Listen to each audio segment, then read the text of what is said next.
લોકમત ન્યૂઝમાં આપનું સ્વાગત છે। વડોદરા નજીક આવેલા ખાનગી રિસોર્ટ ખાતે federation of academic association of ગુજરાતની વાર્ષિક સામાન્ય સભા યોજાઈ હતી। રાજ્યના 33 જિલ્લાઓમાંથી 260થી વધુ ઘટક સંઘોના પ્રતિનિધિઓ અને સભ્યો ઉપસ્થિત રહ્યા હતા।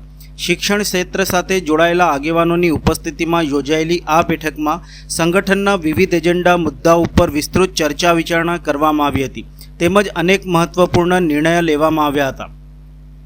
સભા દરમિયાન શિક્ષણ ક્ષેત્રના વર્તમાન પ્રશ્નો, ખાનગી શૈક્ષણિક સંસ્થાઓ સામે ઊભા થતા પડકારો, શૈક્ષણિક ગુણવત્તા સુધારણા તેમજ સંગઠનને વધુ મજબૂત બનાવવા અંગે ચર્ચા વિચારણા કરવામાં આવી હતી। ઉપસ્થિત સભ્યો દ્વારા રાજ્યભરમાં શિક્ષણ ક્ષેત્રે એકતા અને સંકલન વધારવા ઉપર ભાર મૂકવામાં આવ્યો હતો। આ ઉપરાંત નવી કારોબારીની રચના પણ કરવામાં આવી હતી। સર્વાનુમતે વડોદરાના જાણીતા શિક્ષણવિદ ડૉક્ટર દિલીપસિંહ ગોહિલને ફેડરેશનના પ્રમુખ પદે વરવામાં આવ્યા હતા, જ્યારે અશ્વિન પરમારને જનરલ સેક્રેટરી તરીકે જવાબદારી સોંપવામાં આવી હતી। સંગઠનના હોદ્દેદારોએ જણાવ્યું હતું કે આગામી સમયમાં શિક્ષણ ક્ષેત્રના પ્રશ્નોને લઈને રાજ્યવ્યાપી સ્તરે સંકલિત પ્રયાસો હાથ ધરવામાં આવશે તેમજ શૈક્ષણિક સંસ્થાઓ અને વિદ્યાર્થીઓના હિત માટે અસરકારક કામગીરી કરવામાં આવશે। ફેડરેશન ઓફ એકેડેમિક એસોસિએશન એ ગુજરાતના 33 જિલ્લાઓની અંદર ઘટક સંઘોનું બનેલું એક ફેડરેશન છે। આજે ફેડરેશનની એન્યુઅલ જનરલ મિટિંગ હતી કે જેની અંદર ફેડરેશનમાં સર્વાનુમતે શ્રી દિલીપસિંહ ગોહિલને પ્રમુખ તરીકે નિયુક્ત કરવામાં આવ્યા। સાથે સાથે મહામંત્રી તરીકે અશ્વિનભાઈ પરમાર અને આખી ટીમ જે છે એ આખી ટીમની આજે નિયુક્તિ કરવામાં આવી। ખાસ આજે જે એજન્ડા હતા એની અંદર શાળાના શિક્ષકો જે છે વાલીઓ જોડેથી બ્લેકમેલિંગ કરીને શાળાના શિક્ષકો ટ્યુશન કરી રહ્યા છે, જે ગેરકાયદેસર છે।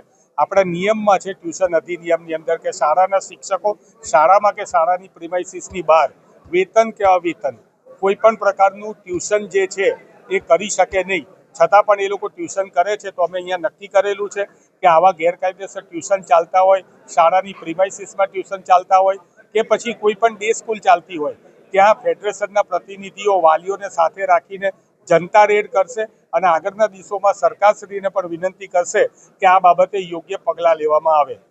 આજરોજ સમગ્ર ગુજરાતમાંથી જુદા જુદા શહેરો અને જિલ્લામાંથી આશરે 33 જેટલા ઘટક સંઘો જે કોચિંગ ક્લાસ એસોસિએશનના પ્રમુખ, મંત્રી, ખજાનચી અને કોર કમિટીના સભ્યો છે, આ બધાને વડોદરા કે જેની ઓળખ શિક્ષણની નગરી છે અને સંસ્કારી નગરી છે એમાં હું સૌને આવકારું છું અને આ સૌ ઘટક સંઘોના સભ્યોનો હું આભાર વ્યક્ત કરું છું કે આવનાર સમયમાં ગુજરાતના 12,000થી વધુ રજિસ્ટર્ડ કોચિંગ ક્લાસીસના એસોસિએશન ફેડરેશન ઓફ એકેડેમિક એસોસિએશનના પ્રમુખની જવાબદારી વડોદરા શહેરને સોંપી છે।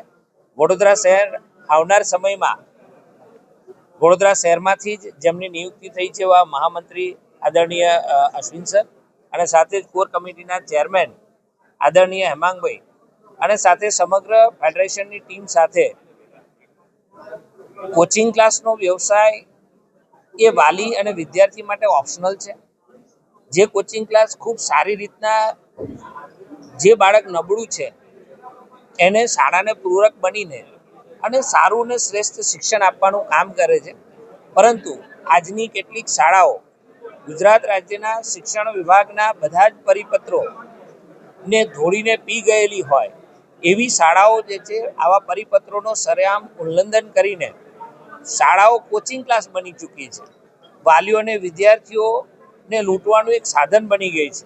આવી શાળાઓ કે જે ગુજરાત સરકારના નિયમો જે છે એની વિરુદ્ધ ચાલી છે એવી શાળાઓની વિરુદ્ધમાં આ ફેડરેશન ઓફ એકેડેમિક એસોસિએશન આવનાર સમયમાં જરૂર પડે તો શિક્ષણ મંત્રી સહિતના હોદ્દેદારો ત્યાં આવેદનપત્રો આપવા, જરૂર પડે તો જે છે ક્યાંક આક્રમક કાર્યક્રમો આપવા, પરંતુ શાળાની જે ઓળખ છે કે બાળકોને સંસ્કાર આપવા, બાળકોને જુદા જુદા ફેસ્ટિવલ ઉજવવા, જુદી જુદી સ્પર્ધાત્મક જે છે જુદી જુદી પ્રવૃત્તિઓ, રમતગમતની પ્રવૃત્તિથી બાળકનો સર્વાંગી વિકાસ કરવો એ તરફ ધ્યાન આપે અને કોઈક બાળકની ક્યાંક નબળાઈ હોય ભણવામાં તો એ કોચિંગ ક્લાસ એનો પૂરક બનીને અને દૂર કરે એ દિશામાં સમગ્ર ફેડરેશન કામ કરશે, એ પ્રમાણે આજે અમે ઠરાવો પણ કર્યા।